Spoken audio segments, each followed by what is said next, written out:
Imagine you're trying to squeeze a 10-lane superhighway full of these massive tractor trailers through just one tiny toll booth. Oh man, yeah, that sounds like a nightmare. Right. And now imagine the toll booth operator is like actively firing missiles at the trucks trying to get through. Yeah, not exactly ideal for traffic flow. Exactly. And that chaotic, bottlenecked, incredibly dangerous scenario, that is essentially a literal description of the global economy today. It really is. I mean, it's a stark image, but looking at the intelligence and all the reports coming across the desk this morning, it's honestly not an exaggeration. Uh, The physical avenues that we use to move things around this planet are just being choked off.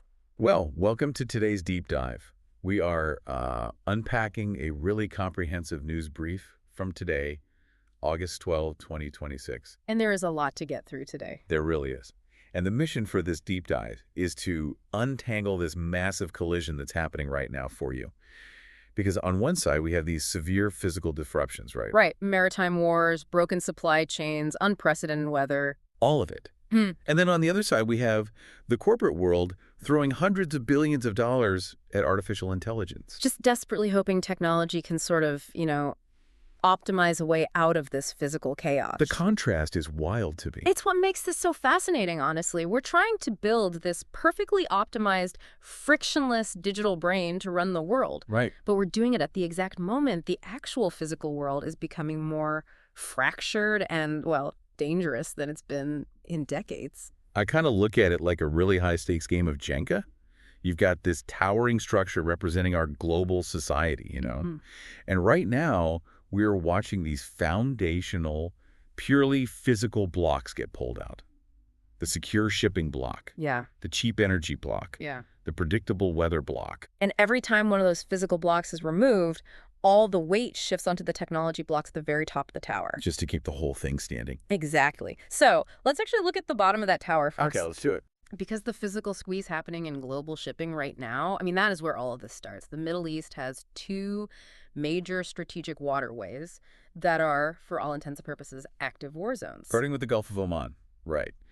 Because the U.S. military just disabled a Panama-flagged container ship, the Villanova. Yeah, the Villanova. And they had to use 2 Hellfire missiles to do it. The operational reality out there is just intense right now. American officials are stating this vessel was attempting to breach the naval blockade on Iranian ports. Wow. And this isn't some isolated skirmish. This is the 12th American interdiction of this specific kind just since April. The 12th? Yeah. It is a sustained, grinding military campaign just to enforce this blockade. And the geopolitical standoff behind it is completely entrenched at this point. I mean, Wow. Iran is insisting that the Strait of Hormuz will remain closed until Washington ends the war and releases frozen Iranian assets. And just to look at the other side of the chessboard impartially for a second, you have President Trump stating the U.S. essentially has 2 options here. Right. Just laying out the strategy. Yeah, neutrally speaking, he said they can allow Iran's economy to deteriorate further under this pressure or strike with overwhelming force. So neither side is blinking. No, nobody is blinking. And the result of those two immovable positions is just a complete collapse of physical transit. Right. I mean, on Tuesday, there were only 8 vessels tracked moving through the Strait of Hormuz. 8. Wait, what was the normal amount before this? Down from a pre-war daily average of about 130 to 140 ships. That is insane. Going from 140 down to 8. The sheer volume of goods just sitting on the water, burning fuel, waiting for clearance, or trying to reroute. It's just mind-boggling. And it gets worse. Out of those 8, only 7 actually entered, and a single coal carrier departed. The math simply breaks down. Because everything is just-in-time delivery now, right? Exactly. Yeah. A modern supply chain operates on just-in-time delivery. When you drop capacity by over 90% at a major global choke point, the entire planetary system feels the shockwave. Wow. And look, it's getting deadlier. If you look at the Bab el-Mandeb Strait on the other side of the Arabian Peninsula. Which carriers are trying to use to reroute, right? Yeah, they're pushing traffic up to about 30 vessels there, but they are literally sailing into extreme danger. Yeah, the details on that Bab el-Mandeb situation are genuinely sobering. I mean, there was a Houthi attack on an Egyptian-owned cargo ship, the Tehama. Yeah, really tragic. It resulted in the deaths of 4 crew members, 3 from Pakistan and 1 from Indonesia, along with 2 Yemeni rescuers. Just awful. And 10 other people were injured when the vessel lost control near Perim Island. And from a broader conflict perspective, this marks the first confirmed fatalities from a Houthi maritime attack since this specific war with Iran began back on February 28th. Now, the Houthis claim the vessel was carrying Saudi military equipment. Independent verification on that is still pending, so we don't know for sure. Right, we have to wait and see on that. But it highlights this really terrifying reality. Commercial ships and the merchant mariners running them, they are now literal instruments of war and negotiation. Which brings us naturally to the energy market. Because you cannot choke off that much transit in the Middle East without starving the global oil supply. Oh, absolutely impossible. Right, so I'm looking at the numbers from the International Energy Agency, the IEA, and they just reduced their 2026 global oil supply forecast by 4.3 million barrels per day. Yeah, which is huge. That's a 4% Yeah. decrease. Now, 4% doesn't sound like a catastrophic number to, me or the average person listening, but the markets are reacting violently. Violently is the right word. Brent crude is trading near $89.81 a barrel. West Texas Intermediate is over $84. Why does a 4% drop cause such a massive immediate spike? Because the global oil market operates on these razor-thin margins of elasticity, Okay, what do you mean? Well, you have roughly 102 million barrels per day of total global demand. Our modern civilization consumes that oil every single day just to keep the lights on, keep the planes flying, keep the trucks moving. Right, it's the lifeblood. Exactly. So when you suddenly erase 4.3 million barrels from the daily supply, consumers and companies can't just decide to use 4% less fuel tomorrow. Because they still have to run their businesses. Right. They still have to ship their goods, so buyers just start bidding up the price of the remaining oil to ensure their operations don't completely freeze. And that higher price of oil, that bleeds into everything. Everything. The cost to fuel a cargo plane goes up, the diesel for the delivery truck goes up, the petroleum used in manufacturing plastics goes up. And who pays for that? Right. All those extra costs get passed directly to you, the listener, at the checkout counter. And that mechanism right there, that is the defining economic challenge of the moment. It's called a supply shock.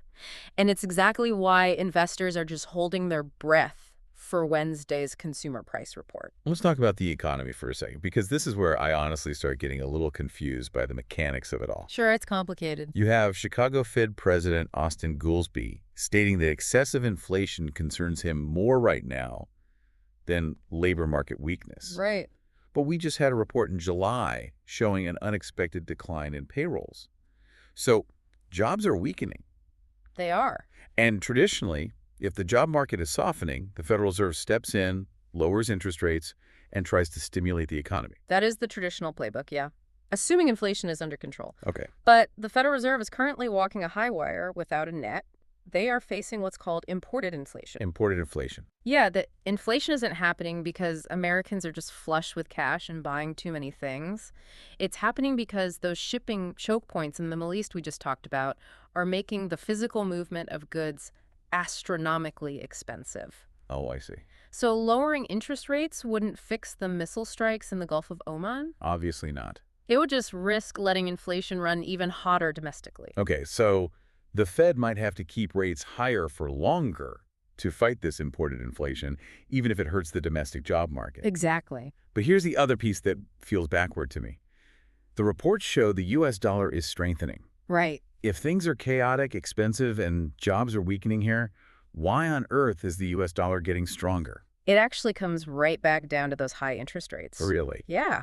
When traders realize the Federal Reserve is forced to keep rates high to fight off this oil-driven inflation, American bonds become very attractive to global investors. Because the return is better. Exactly. If you can get a higher, safer return on your money in the U.S. compared to Europe or Asia, you move your capital into U.S. dollars. Wow, okay. And that massive influx of foreign capital buying up dollars, it increases the currency's overall value. So the chaos in the physical world essentially ties the Fed's hands, keeps borrowing costs high for the average person, but boosts the dollar on the global stage. It is a messy, expensive reality. It really is. And I guess this is exactly why major corporations are looking for an escape hatch. Oh, they are desperate for one. Because if moving physical things is this dangerous and unpredictable, you have to optimize your operations to a level of perfection just to survive.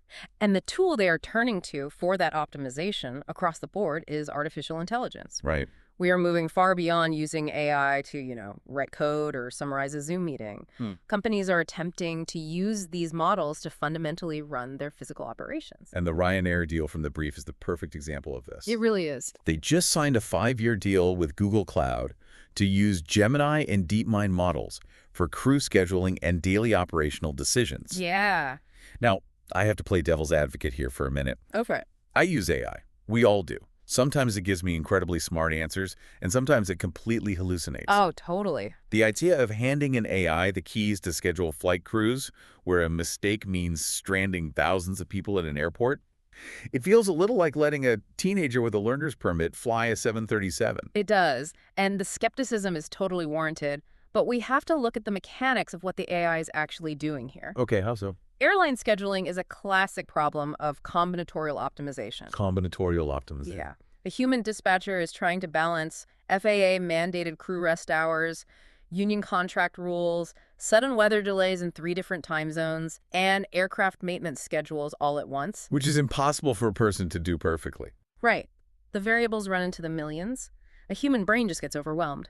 But DeepMind models, they can run millions of permutations in seconds to find the most efficient schedule. But the risk of an error is still massive. What if it hallucinates a pilot's rest hours? It is a massive risk. And the intelligence brief explicitly highlights this.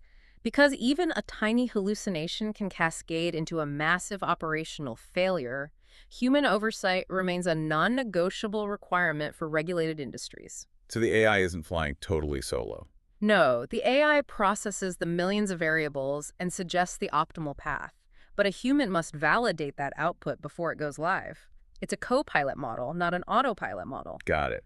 But even as just a co-pilot, the amount of money flowing into building the infrastructure for this digital brain is staggering. It's hard to even comprehend the numbers. Right. I mean, Foxconn just reported a 35% jump in their second quarter profits simply because the demand for assembling AI servers is through the roof. CoreWeave, the cloud provider, is ramping up its 2026 capital spending because they literally can't build data centers fast enough. Intel raised $20 billion in an expanded share offering. And then, of course, you have NVIDIA. Oh man, NVIDIA. They are pushing a $500 billion financing initiative with financial firms to build out AI infrastructure. $500 billion. Right. And that isn't just buying software licenses. That is pouring concrete, laying massive fiber optic networks, and building industrial cooling systems. It is physical infrastructure on a planetary scale. But, and this is where it gets really interesting, inside this massive cash flood, there is a fascinating countertrend. Oh, the short selling. Yes, hedge funds actually increased their short positions against selected AI companies in July. They are actively betting that certain AI companies are going to fail. Okay, wait, why? If we just established that airlines, logistics companies, cloud providers, they're all spending hundreds of billions because AI is the only way to manage a chaotic world, why would some of the smartest money in the room get against it? Think of it like the 1849 gold rush. Okay. The people who made guaranteed money weren't the ones digging for gold. It was the people selling the picks and shovels. All right. The market is making a ruthless distinction right now.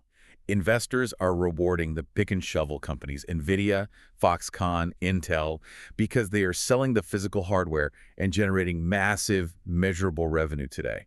They are the ones building the toll roads. Right. Exactly. But hedge funds are looking at the software companies whose valuations are propped up entirely by hype and the promise of some distant future superintelligence. So if you don't have a real product... Yeah, if a company can't show immediate operational reliability and real-world revenue, the market is shorting them. Investors are demanding reality. And speaking of the reality of deploying AI into the physical world, there are massive security implications we have to talk about. Huge implications. OpenAI just hit the brakes on portions of Project Astra. They paused it specifically to evaluate if the model possesses critical offensive cybersecurity capabilities. And that ties directly back to your Ryanair concern from earlier. How so? Well, when an autonomous system is given access to logistics, power grids, or scheduling, a vulnerability isn't just a software bug anymore. It's a physical threat. Oh, wow. If an AI can be hijacked to issue malicious commands, you have a catastrophe on your hands. Security protocols now require that these autonomous systems operate with heavily restricted credentials, continuous logging, and mandatory human approval before they can execute any irreversible action. Okay, so let's zoom out a bit and look at the whole picture here. Sure. We have a broken, war-torn physical supply chain. Hmm. To survive it, we are mobilizing hundreds of billions of dollars to build an ultra-advanced digital brain to optimize our logistics. Right. But here is the ultimate irony to me, and really the final piece of this puzzle today. That digital brain requires immense amounts of electricity and physical infrastructure. Massive amounts. And the natural environment tasked with supporting all these shiny new data centers is currently buckling under a massive stress test. It really is. We are trying to build the most sophisticated technology in human history on top of a physical environment that is becoming increasingly hostile to it. Hostile is putting it mildly. Honestly, I mean, July 2026 was just officially recorded as the hottest month in the contiguous United States in 132 years of observation. It was brutal. The national average temperature was nearly 77 degrees Fahrenheit. Which fundamentally changes the math on power consumption. Right. When you have a record-breaking national heat wave, every home and business is running their air conditioning at maximum capacity. The baseline strain on the power grid just skyrockets. It's like trying to run a microwave, a hairdryer, and an oven all on the exact same kitchen circuit breaker. Something is going to trip. Right. And plugged into that exact same overloaded circuit are all those new AI data centers from CoreWeave and NVIDIA. Yep. They require massive amounts of electricity, not just to run the processors, but for the industrial liquid cooling required to keep those servers from melting. Exactly. They are competing for the exact same electricity that a hospital or a neighborhood needs during a deadly heat wave. And it's not just the heat. The weather anomalies are piling up everywhere. A massive Saharan dust plume just traveled 4,000 miles across the Atlantic Ocean in the Gulf of Mexico, blanketing South Texas. Just incredible. So you have an area dealing with near 100-degree heat index is hitting 107, and now airborne dust is severely reducing air quality. And the mechanism of how that happens is just a testament to how connected the planetary system is. Massive high-pressure systems and shifts in the trade winds lift millions of tons of dust from Africa and carry it all the way across the ocean. Wow. And when it lands in a heavily populated area experiencing extreme heat, it creates a compounded public health crisis. It severely stresses people's cardiovascular and respiratory systems. And then across the Atlantic, the UK is dealing with the exact opposite water problem. Nearly 3/4 of England is under official drought conditions. Yeah. Only 14% of English rivers are at normal water levels right now. And that lack of water impacts agriculture. It impacts municipal water supplies. And crucially for our tech discussion, water is often a primary resource for industrial cooling in data centers. Meanwhile, back in the U.S., severe thunderstorms in the Ohio Valley are actively threatening power grids. The irony is just glaring to me. It is pretty hard to miss. We are talking about $500 billion financing initiatives to build the future of AI, but a severe thunderstorm in Ohio can knock out the power grid, taking those brilliant digital brains completely offline. Yep. We are hyper-focusing on advanced tech while our basic physical requirements, reliable power, clean air, safe water, they're all heavily compromised. It exposes the absolute fragility of our systems. And the biological stress test happening right now proves how quickly that fragility impacts human health. You're talking about the outbreaks. Right. Federal investigators are tracking a multi-state Cyclospora outbreak linked to contaminated lettuce. It has hit 15 states and caused 2 deaths. Now, Cyclospora causes severe intestinal illness, prolonged dehydration, fatigue. But I'm trying to connect the dots here. How does a lettuce outbreak connect back to global shipping routes and energy prices? It is entirely connected to the vulnerability of the physical supply chain. Really? Yeah. Fresh produce requires a pristine, perfectly timed cold chain logistics network. When shipping routes are scrambled by weather, or trucks are delayed, or fuel costs force companies to cut corners on refrigeration, the temperature controls can fail. Ah, I see. And when they fail, bacteria thrives. And because the logistics networks are so chaotic right now, federal investigators have to meticulously comb through scrambled supply chain records just to find the origin of the contaminated food. Add to that the fact that the U.S. is currently experiencing its highest annual measles total in decades, primarily among unvaccinated populations. Right. We are managing heat waves, intercontinental dust plumes, severe storms, foodborne illness, and viral outbreaks all simultaneously. The physical world is loudly reasserting its dominance. It really is. You can deploy the most advanced DeepMind AI to optimize a logistics network, but if a storm destroys a distribution center or a drought ruins the crop, the algorithm has nothing left to optimize. The physical reality always wins. So bringing this all together, we are living in a moment defined by extreme physical choke points. Missiles in the Strait of Hormuz, droughts in England, failing power grids in the Ohio Valley. Yeah. And the grand human solution is to bet everything on artificial intelligence to navigate us through these bottlenecks. But the most important takeaway for you, the person listening, navigating this economy and building a career, is understanding where your value lies in this transition. Why does this matter to the listener? Because the physical world is so chaotic and the AI models require so much validation, the ultimate premium skill right now is human oversight. The human in the loop. Exactly, the human in the loop. The intelligence reports highlight this explicitly. The most durable career advantage isn't just knowing how to prompt an AI. It is the ability to oversee, validate, and manage those automated decisions within complex, regulated physical operations.